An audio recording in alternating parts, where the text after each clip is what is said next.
10 hal rawan dimainkan calo. 1. Administrasi kependudukan, KTP, KK, Akta, DLL.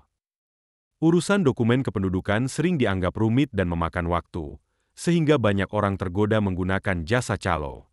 Modusnya termasuk menawarkan pengurusan cepat tanpa antre atau tanpa prosedur lengkap.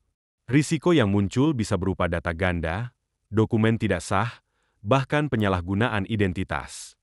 2. Pendaftaran sekolah, PPDB. Penerimaan siswa baru khususnya jalur zonasi rawan dimainkan calo. Mereka menjanjikan masuk sekolah favorit, meski tidak sesuai zona atau nilai. Oknum bisa bermain dalam verifikasi data atau manipulasi domisili. Akibatnya, peserta didik yang layak justru tersingkir. 3. Penerimaan CPNS PPPK. Seleksi CPNS dan PPPK sangat kompetitif, sehingga calo menawarkan bantuan dengan iming-iming jalur orang dalam. Mereka meminta imbalan sejumlah uang agar peserta bisa dijamin lulus. Padahal seluruh proses seleksi resmi diawasi ketat, dan tidak ada jaminan lulus selain kemampuan sendiri. 4. Pengurusan paspor visa.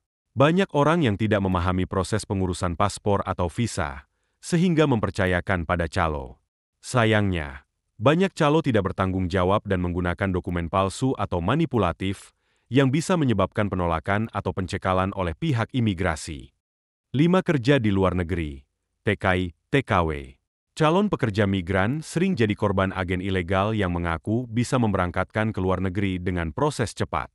Modusnya termasuk menjanjikan gaji besar dan dokumen lengkap, padahal tidak melalui jalur resmi.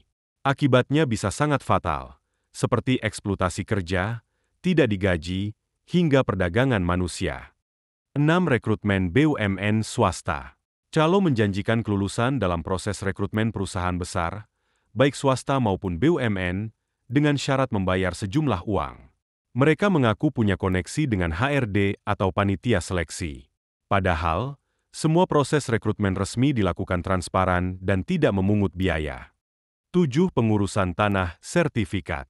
Proses sertifikasi tanah atau balik nama sering dianggap ribet, sehingga calo masuk menawarkan jasa.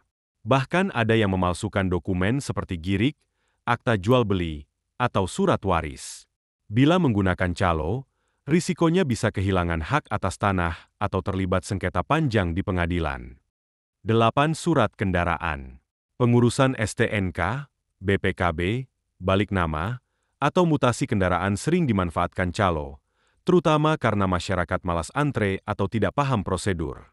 Padahal calo bisa memberikan dokumen palsu yang tidak terdaftar di Samsat, dan itu berisiko hukum. 9. Bantuan sosial. Banyak calo atau oknum menjanjikan bisa memasukkan seseorang ke daftar penerima bansos dengan imbalan uang. Modus lain termasuk memotong dana bantuan atau menyalurkan bansos ke orang yang tidak berhak. Ini merugikan masyarakat miskin yang benar-benar membutuhkan. 10. Pengurusan SIM. Ujian teori dan praktik SIM dianggap sulit, sehingga calo menawarkan jasa bisa lulus tanpa tes. Pengalaman kalian yang mana nih?